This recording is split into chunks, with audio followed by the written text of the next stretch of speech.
Herkese merhaba, kanalıma hoş geldiniz. Bir sevgi kanalı, en güzel ve en muhteşem yepyeni video hazırladım arkadaşlar.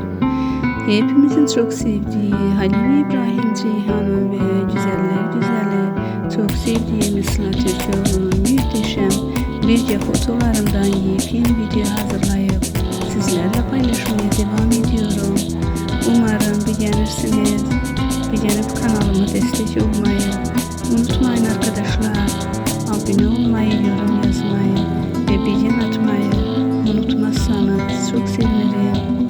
Kanalımı izlediğiniz için herkese teşekkür ediyorum. İzlemede kalın, hoşça kalın. İyi seyirler.